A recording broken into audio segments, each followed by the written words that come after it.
Looks like it's just loading now. Yeah, the live stream's going. Woohoo! Hello, YouTube. Thank you for joining. I know it's a funny time of day for many people, so you'll probably watch it later. We will post the recording of it.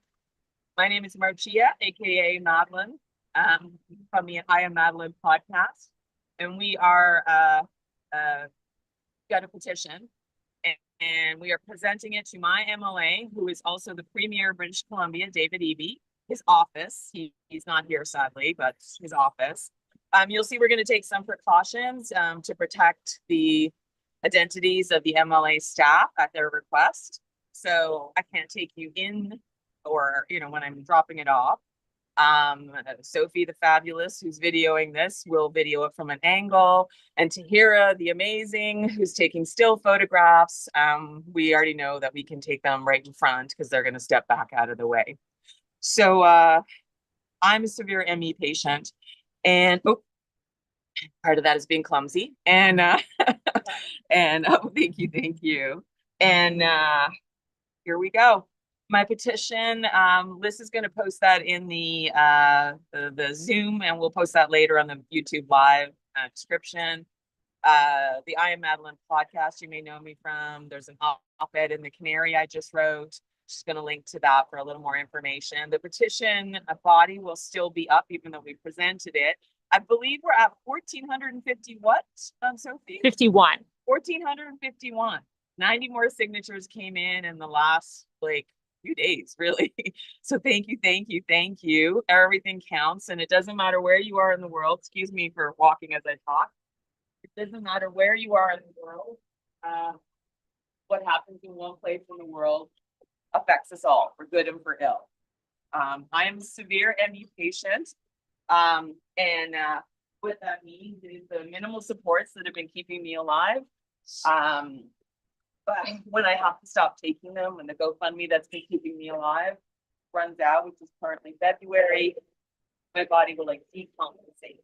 It would into different diseases, but a severe diabetes patient might look totally fine, but if you take them off their meds, they can die. So that's a different disease with different disease pathways. What's going on with me? This is Isaac. Isaac the scooter. I named him after the science fiction writer who wrote about a lot. I need the petition itself. Right. Can you hold it while I'll pass this to Juliana. There we go. Yeah. Okay. All right, and then give me a sec, Marcia. I'm just going to scoot around. Hi, folks. My name is Sophie. I'm the person behind the camera. I also use a scooter. My scooter's name is Peggy. And just getting adjusted so we can get a better angle of Marcia. As you well know. I'm good. How are you? Thank you all for joining us, for being part of this petition delivery. All right. And flipping the camera back around. There's our little delegation. So like Marcia mentioned, David Eby's staff have asked that they not be filmed as part of this petition delivery. So we won't be able to bring you right into the office, but we will be able to bring you as close as we can get while protecting their privacy at their request.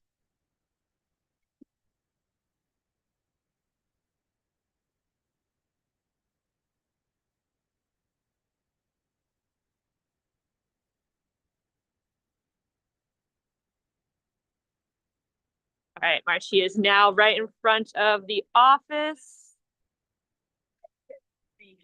Take the baby out of the now I'm well, you're okay, you can't see it, right? Okay, no. So we're good. Just don't turn it when I go in, I guess.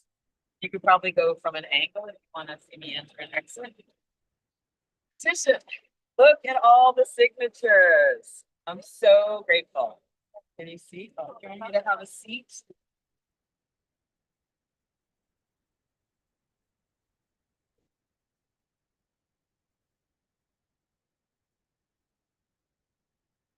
Get the yeah, step back and see if we can get. I can sit down.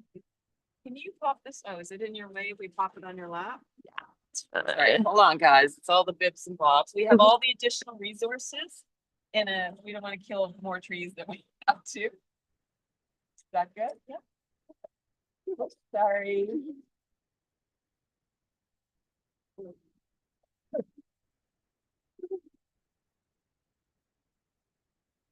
If you want to talk later, I can talk to you after I deliver. Okay, that sounds great. Okay. So here we go. Did you get everything you want to get, or it's out of my hands?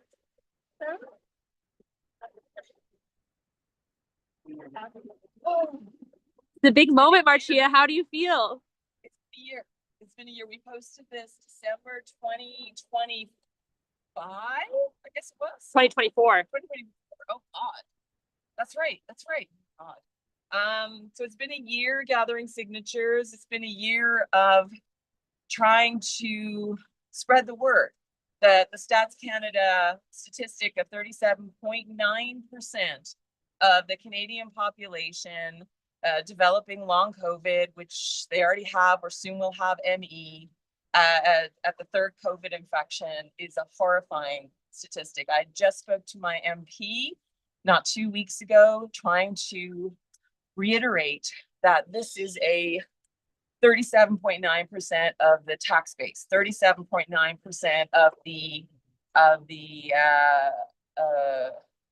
talent pool. Sorry, brain fog, but you don't want to have that happen to them. And it took me, I've been at this for 45 years, first round of Epstein-Barr at 12, second at 29. And I can tell you there's nothing in the system. It's taken like reading medical papers, like trying to figure out medical language to figure out my disease pathways. But ME is a family of disease like cancer is, and we are nowhere with it at currently 4% of comparable research funding. And that's before factoring in this new statistic of 37.9%. The Quebec Ministry of Health only looked at health providers and it's 37. So here we go. Here we go. The big moment. Sadly,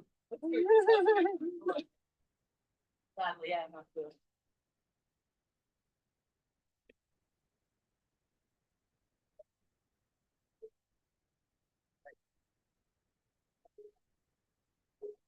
All right, there she goes.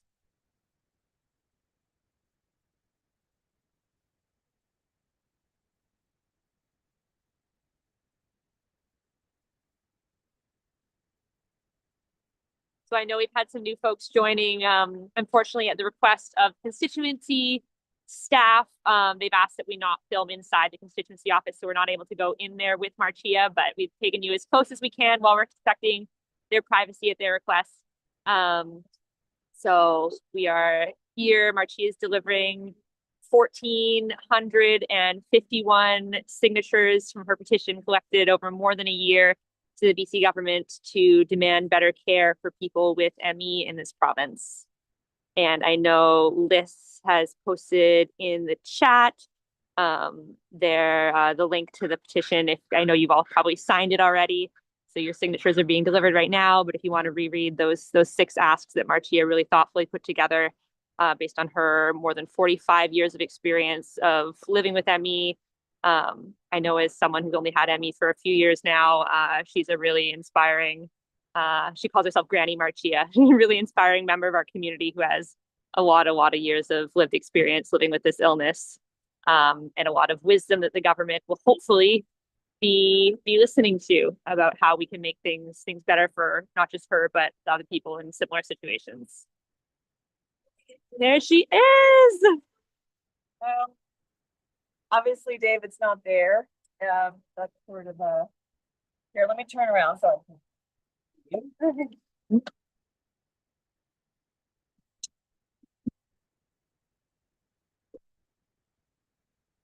Myself there. Yeah, that's great. Obviously, David can't. Oh, please do. I'm sorry. Please go ahead. Do you want to come right here, Marcia, so that we're not blocking the road? Brilliant. This is why Sophie's brain is so much more important to add to mine. Thank you so much for attending. It's going to take a lot. It's going to take the larger population understanding what's happening to people like me, 37.9% of us. There is a world study that's saying 36%. That number is the biggest I've ever heard for long viral ME. It's usually 11, 12 for any specific virus.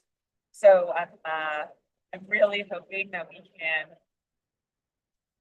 spread the word, because keep in mind, you cannot do a human rights tribunal case, cannot do a Supreme Court charter challenge federally or provincially, and you cannot do an ombudsman case on disability lack of supports or disease lack of supports due to gender bias or any other kind of bias, disease bias. So if we don't spread the word, then nothing can help, nothing changes, because it's not political. All those consider it political. Shall we go back to the corner where it's a little quieter and then people can ask questions if they want to in the chat? Sounds perfect. All right, we're gonna scoot back over to our little area and around the corner. I'll flip you around. Thank you so much for the folks here and for the folks watching after the fact on YouTube. Great to have you here to witness this petition delivery. We're just now heading back there's a little pocket picnic table area just around the corner here on Bayswater. We're in Kitsilano in Vancouver, where it's turning out to be quite a lovely day. And just to plug while I've got you here and Marcia is scooting ahead, I know our wonderful moderator has been posting lots of links in the chat. As folks know, Marcia is approved for MADE and has a GoFundMe. So if folks are able to, if you aren't able to donate yourself, maybe share that GoFundMe link. She currently is scheduled to run out of money in February, so it would make a big difference to share that link. Thank you. Yeah, it's really, really scary. I don't have an article lined up that might trigger the GoFundMe. I don't have anything. I don't know what to do. As I say in my op-ed, if I die, it'll be like dying by slipping on a banana peel. Absolutely bonkers, you know? I mean, for lack of housekeeping supports, for lack of laundry supports, for lack of pre-made meals, and all of those in my home are dramatically cheaper than any care home, and I would die in a care home almost instantly because of my immune deficiency. I like to get infections in 3 hours. That was my COVID pathway. Within 3 hours of being exposed, I was giving blood for testing, actually, of my immune system, ironically. And I didn't know the lab tech was sick until he was on top of me. And while I was masked, I didn't know that the N95s don't work correctly when they're wet. And he only had a surgical mask on, which is so important to have proper N95s. Now I also bring my little, again, not sponsored by them, but I bring my little HEPA. They should sponsor me. Pure, please sponsor me. And that's helped a lot as well.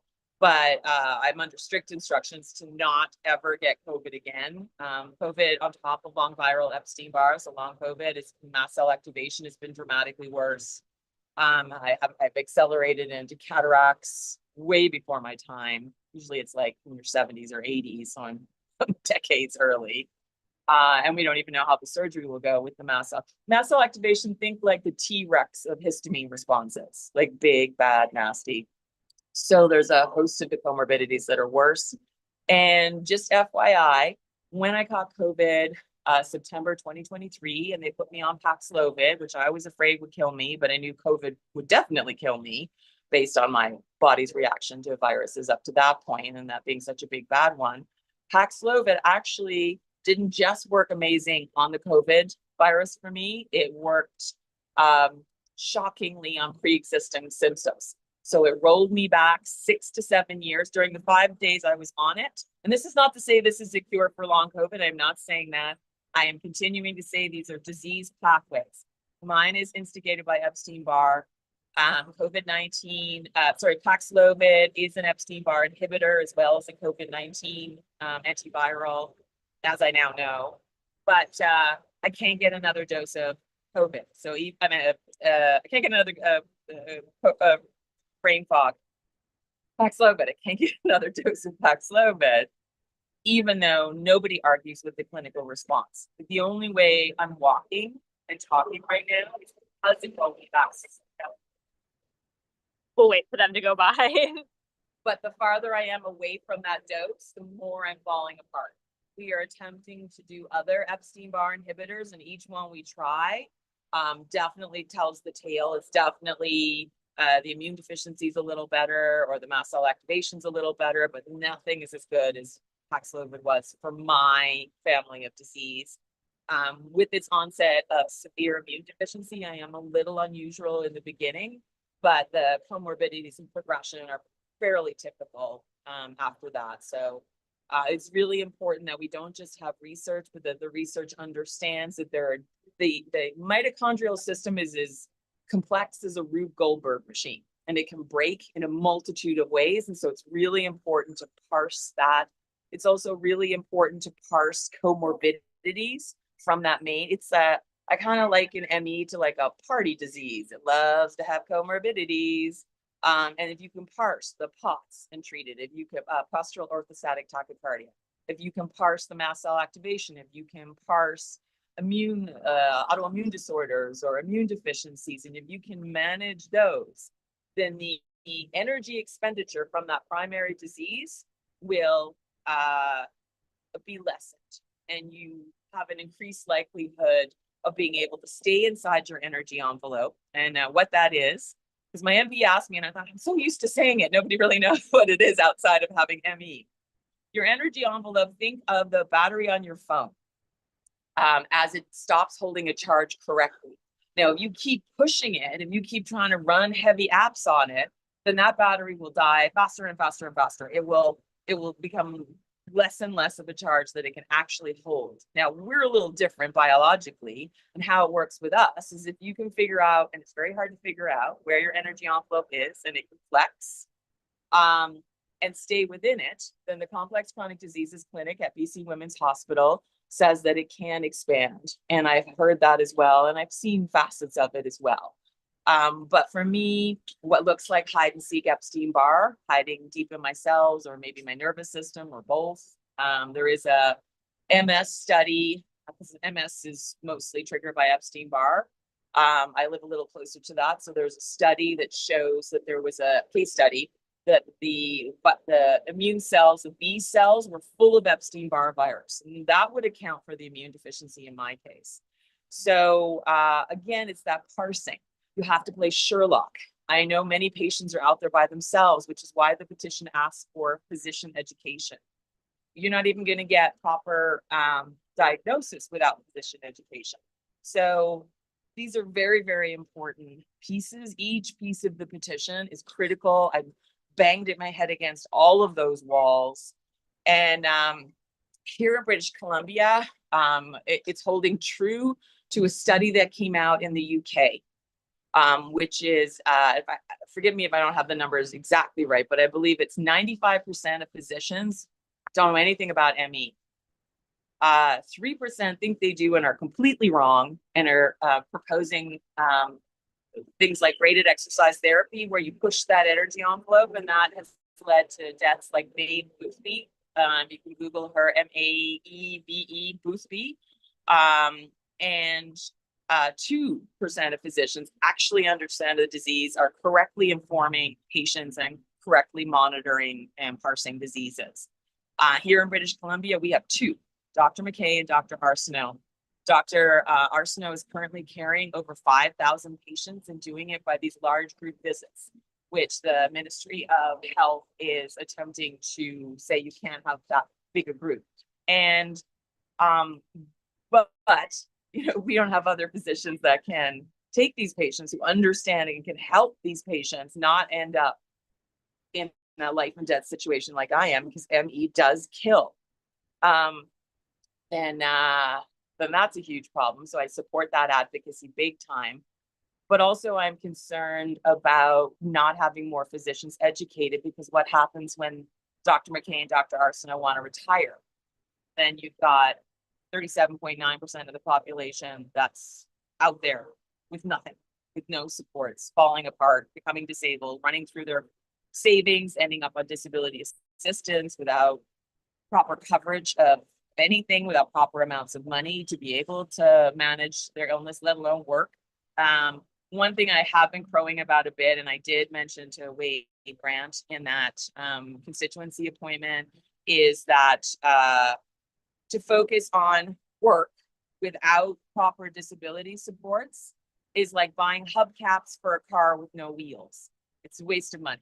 It doesn't, and my own personal experience with trying to do a program for persons with disabilities, a self-employment program, and I used debt to try to navigate the program on minimal supports and to do minimal supports. And then they cut more supports and there was no way I could do it. So that's how that works. So I just want to say goodbye. I know Tahira has to go. Thank you so much, Tahira and Casper. I appreciate the pictures. Glad to be here. Were we okay? We didn't catch any faces or anything. All good. Okay, Yeah. brilliant. So we'll chat, we'll liaise later. I don't mind, I want to respect the spoons. That's totally fine. Like, All good. so if you need to go, if you want to stay, absolutely. We have a couple questions from the chat. Yes. The first one, and we know you're not sponsored, but somebody on YouTube is wondering if you can show us your pure air filter and tell us where you got it. So this is a HEPA filter. A microbiologist on Twitter mentioned it. I got it off Amazon. I can go as low as $40 on one of their Prime days, but right now it's $50 down from what it used to be, which is $90. It's got HEPA and carbon filter, so for mast cell activation people, it could be useful. I've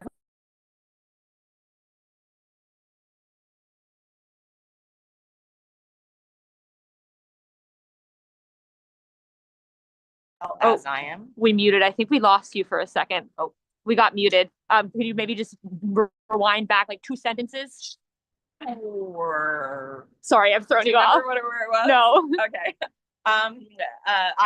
Many hypermobile patients are many ME patients are hypermobile. So I have TMJ. So I have to go in and get pain treatments. So I have to take my mask off.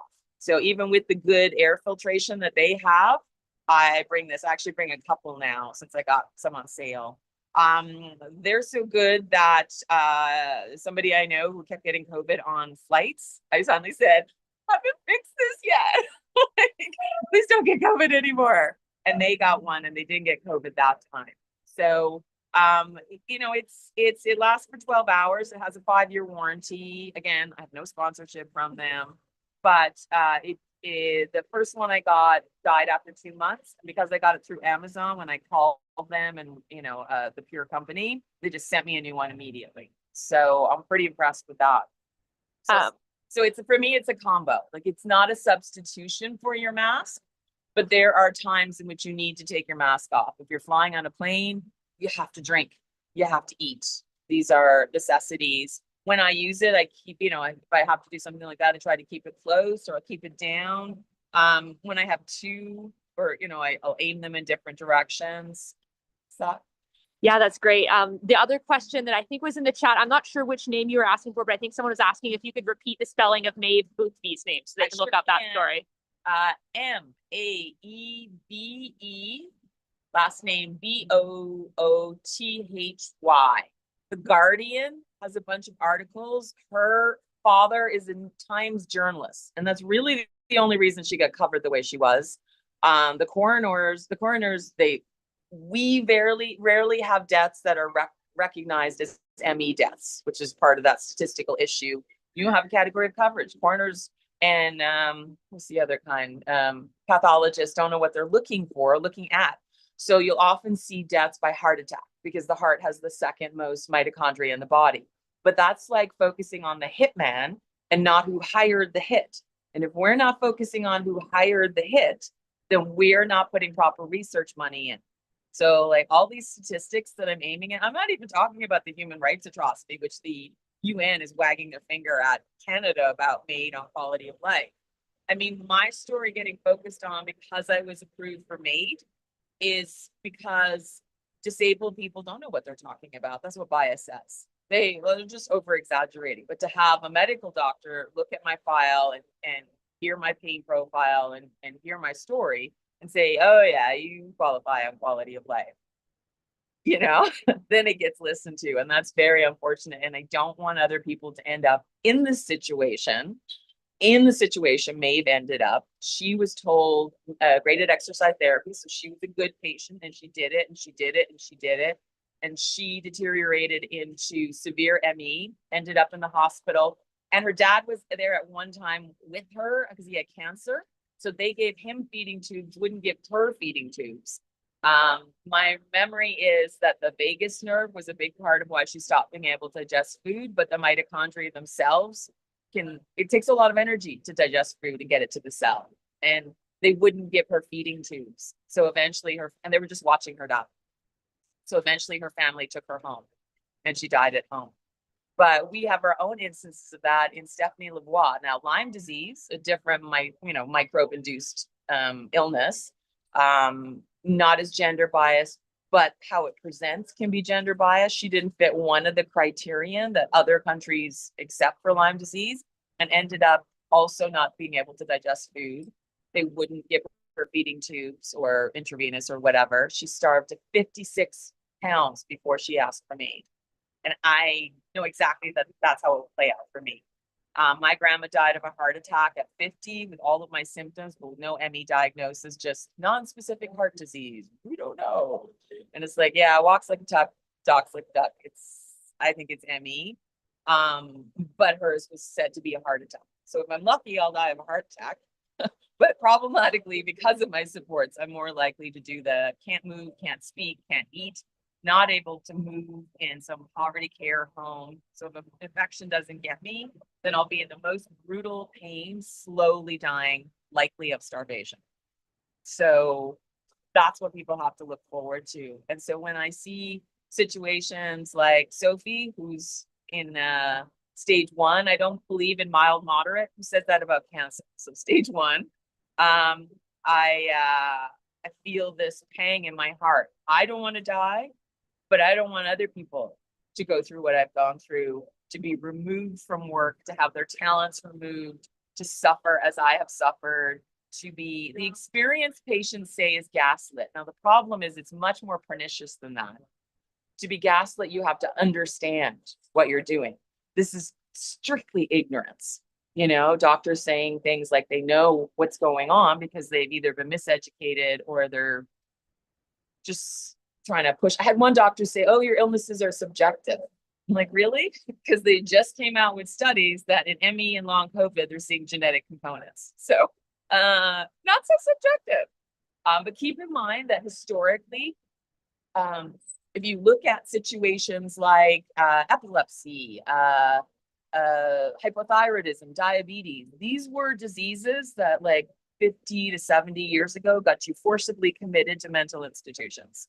That's how that worked until somebody did some science and then it was, oopsie, I guess that's not what that was.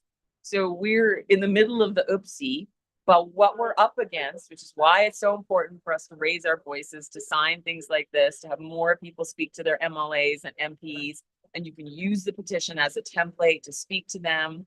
This is why we're leaving it up.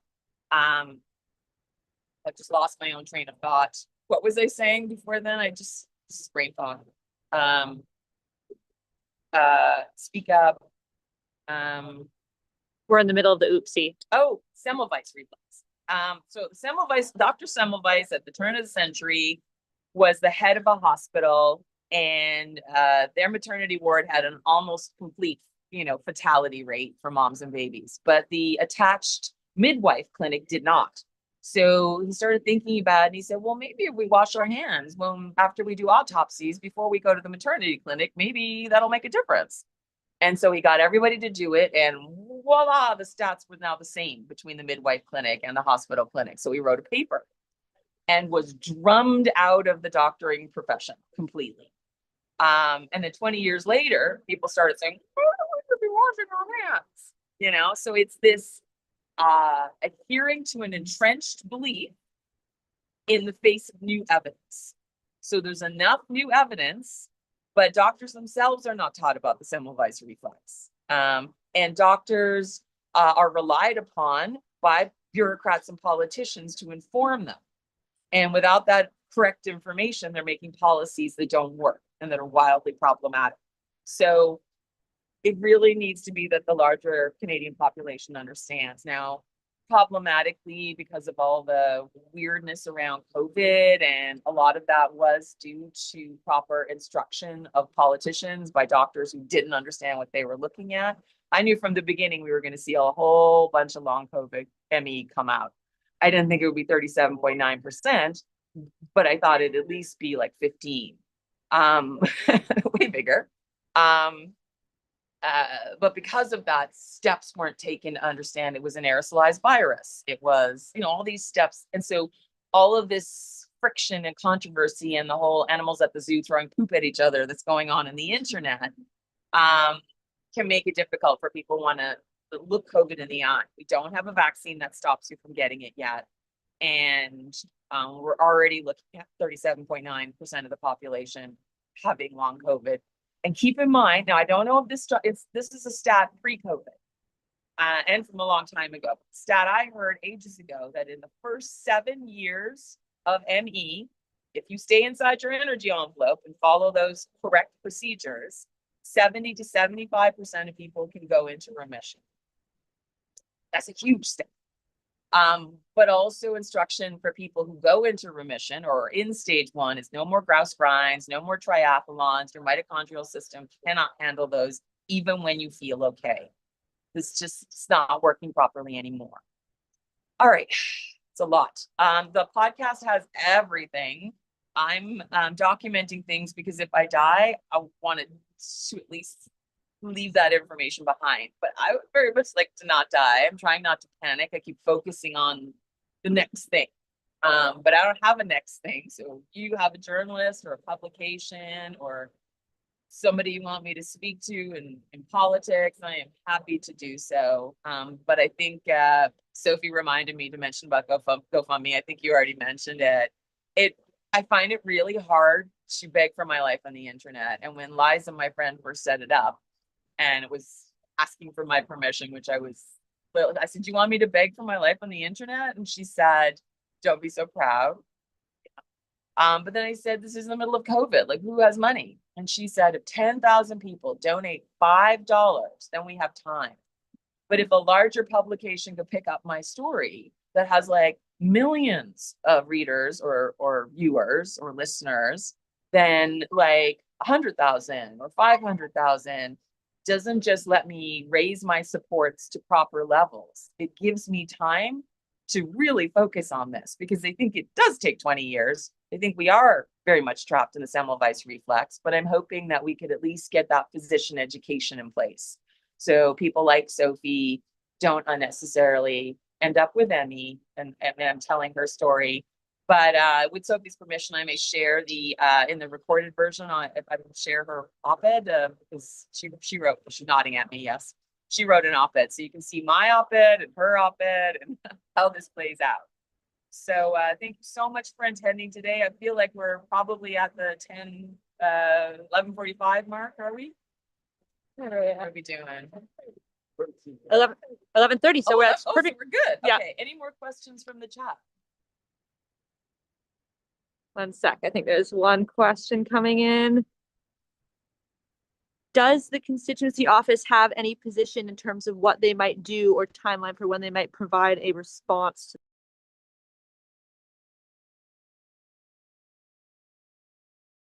Go for it. Unfortunately, zero. I've been asking for a follow-up constituency appointment to one I had over a year and a half ago. And because he's premier, they're just not, and the first thing I was told was like, well, you've had one, that's all you get. Like, what are you talking about? So they are now trying.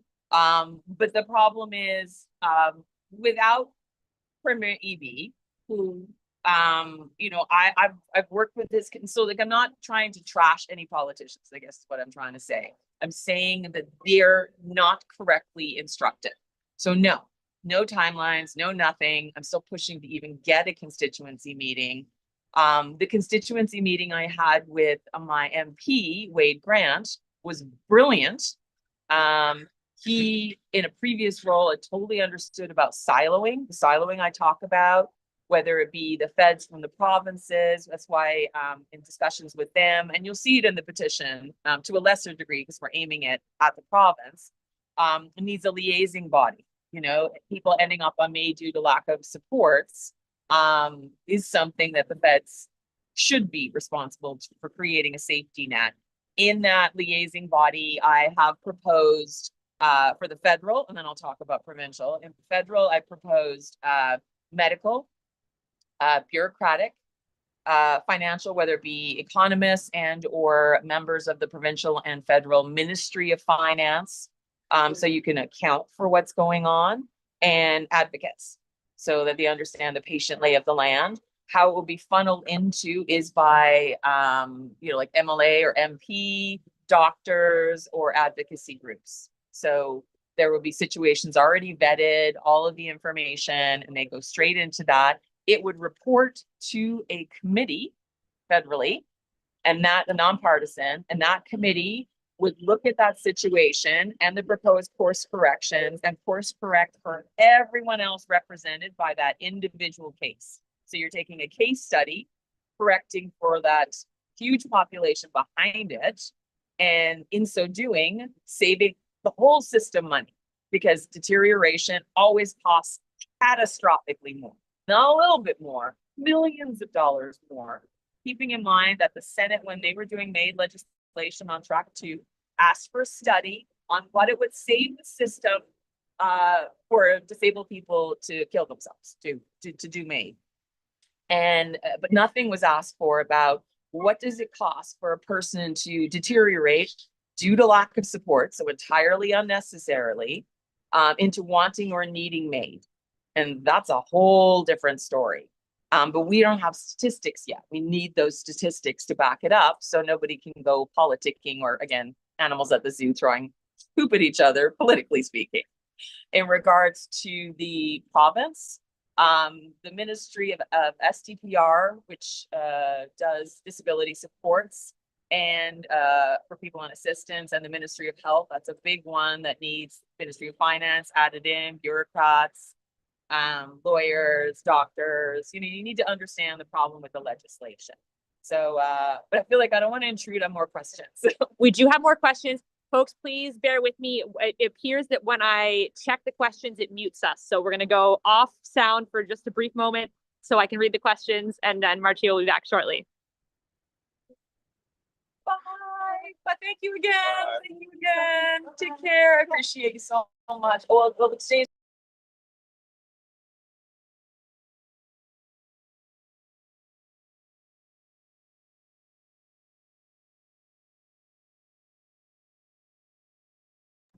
Okay, perfect. So we have Juliana wishing you strength.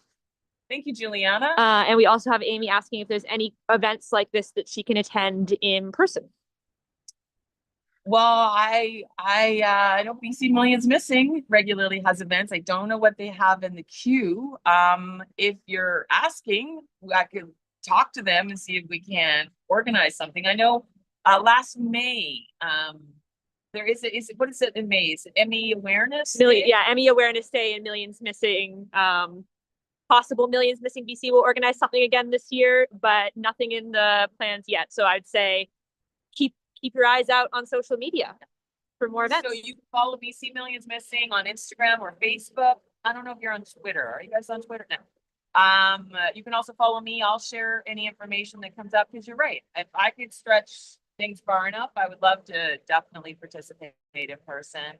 I am Madelinepod on Twitter, Madeline Nerd Fighter on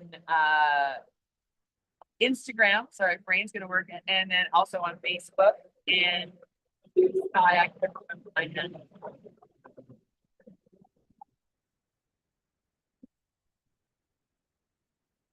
But the podcast, I also put links in the description. So I am Madelinepod. If you just search for that, I'll update things in the description of episodes. All right, I think we might have one more question, and then we'll probably wrap up. Liz, I'll need you to unmute me when I've got the question.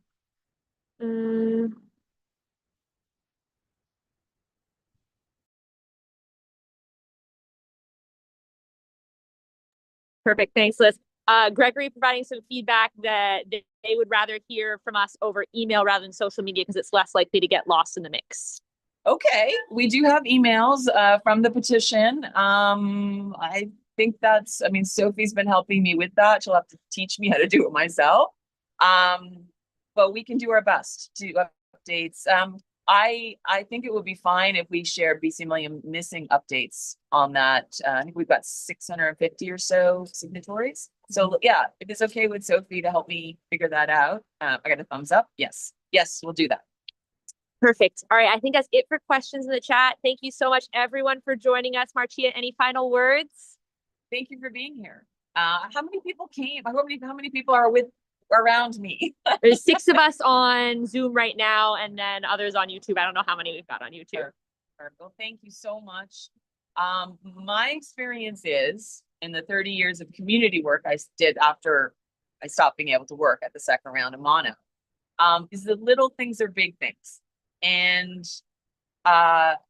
when it seems like things are not moving, it's the accumulation of these little things that are big things. And I've started programs that never existed before, created communication bridges that never existed in that community work. So I know it can be done. It's why I know those liaising bodies can work, because it's how I created what I created community-wise. So hope is important. But you'll see in my op-ed, hope is tricky business. I do get that. And false positivity is also tricky. But for me, every day I say 3 things that I'm grateful for, and I share it with somebody who gets what's going on with me, and 3 things that I did well, because I'm always looking at what I didn't do. And that could just be brushing my teeth, like seriously. And what it helps me do is keep my head in a better direction, because despair and depression with this disease can be deadly. Can't afford to have anything stealing any of your energy. So hang in there. Together we are strong. Thank you so much for being here, and I'll keep you updated.